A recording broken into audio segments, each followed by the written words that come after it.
So I'm a little bit late to the party, but if you guys haven't heard, UFC middleweight champion Dricus Du Plessis has been injured during the middle of training, and he will not be available for International Fight Week to fight Hamza Chimaev.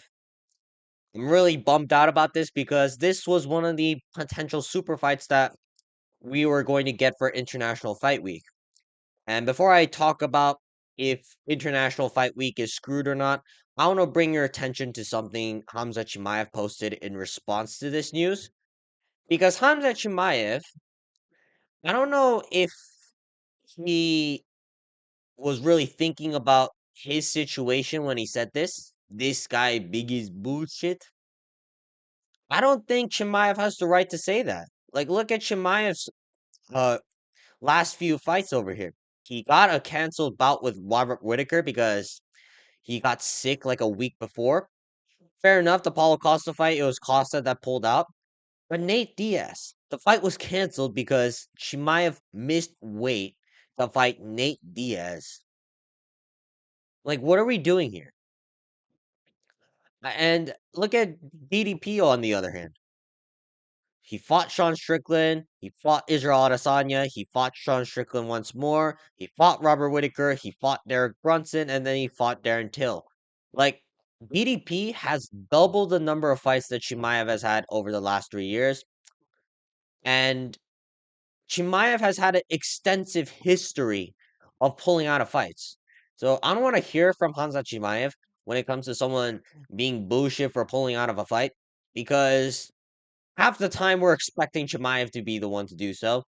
And now that someone else has pulled out before Chimaev, I don't know. I just feel that Chimaev is being a little bit hypocritical in this sense.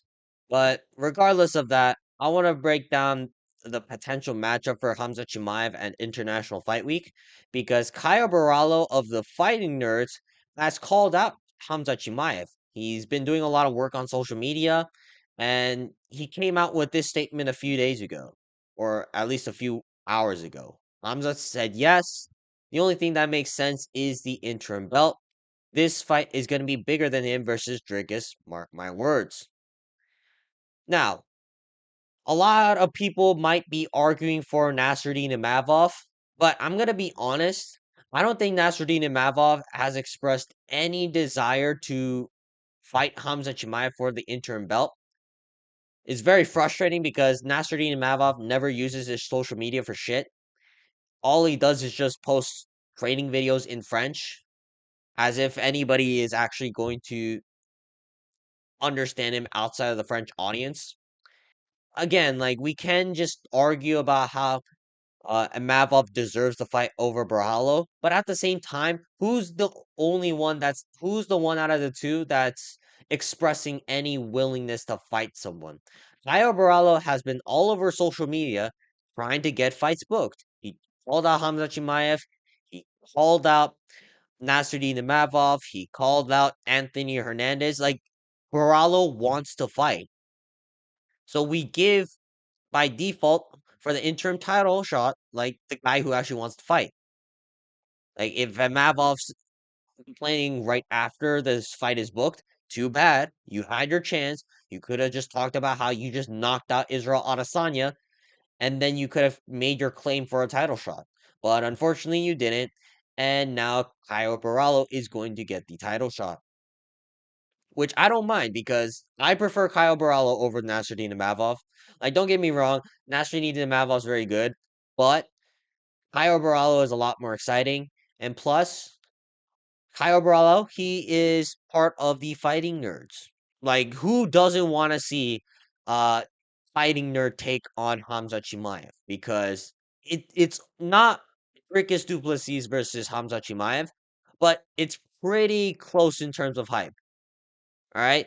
And I will don't necessarily mind Barallo's chances. Like a lot of people might assume that Barallo's just gonna get ragdolled on the ground. But I don't know. I don't know. Like I know Chimaev did that to Whitaker, but in hindsight, Whitaker is a small middleweight. Yeah, like don't get me wrong. Whitaker has this godlike takedown defense. He was a national wrestling champion in Australia, I believe. and Hamza was just able to ragdoll him on the ground.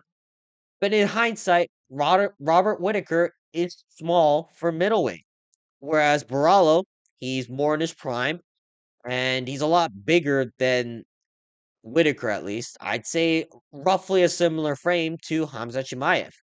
So I don't mind Barallo's chances in this fight. Like the first round, it's probably going to be a little bit tough, but what happens if this fight goes past the second and third round? Is Chimaev going to look the same as he did in the first? Is he just going to ragdoll Barallo? Is Chimaev going to submit Barallo? Like, there is a big possibility, but you can't 100% guarantee that. Like, Kamar Usman couldn't get choked out by Chimaev. Like, I know Usman and Chimaev, they fought relatively short notice, but this was Usman coming out of the couch, like, on 11 days' notice. And I don't rate Usman's jiu-jitsu. Like, Usman has great wrestling, but I've never seen Usman be able to implement control-based grappling all that well, other than hold people against the fence or on the canvas. So to me, I think Barala has a good shot, and if this fight is actually made, I'll pick Barala to win this fight. But last but not least, I want to end this video off saying, what does the UFC do about International Fight Week? Because I think we're screwed at this point. John Jones, he has expressed zero desire to fight his interim champion in Tom Aspinall. Islam Makhachev and Habib Nurmagomedov have expressed little desire to fight Ilya Topuria in separate interviews.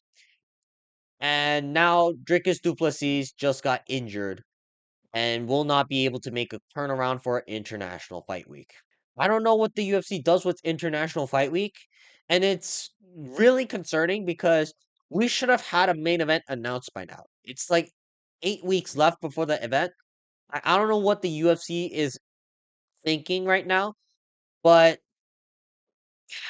I just don't believe that we're gonna get a good International Fight Week card when International Fight Week is supposed to be the best card of the year. We're not getting any super fights for International Fight Week when we had loads of super fights on the like that are possible matchups. Unfortunately, none of these guys really want to fight, and the one guy who actually expressed any desire to fight his most dangerous test, it has been injured. So we got to look at UFC 317 right now. Like there should be some events that are lined up here, but we don't have anything here, and that's very frustrating to see because normally you would expect some form of exciting news because the main event and the co-main event should be announced by now. Unfortunately, the UFC has no power to make any fights happen. And I think that's bad for the sport because the UFC used to be able to command fighters however they want to making super fights happen, but we're not getting those anymore. I'm having doubts as to whether or not International Fight Week's going to be any good because who else is there to put? Like, maybe we can put a featherweight title between Volkanovski versus Evloev, but I don't want to see that where Volk is coming off like what a 5 round war against Diego Lopez. I don't know. It just seems like a mess the UFC is going through right now, and it's so disappointing because at the end of 2024, we were all expecting 2025 to be the best year for the UFC, and unfortunately, so far throughout the first half of 2025. It hasn't been the case. It has been mostly a letdown, and it's sad because we're not getting any of the fights that we want. All right, that's going to be it for today's video. Let me know in the comments down below who you guys would have fighting Hamza Chimaev for the interim middleweight belt. Would you rather see Kyle Barallo fight or Nasruddin Imavov fight? Let me know in the comments down below. But other than that, make sure to like and subscribe, and I will see you guys next time. Peace.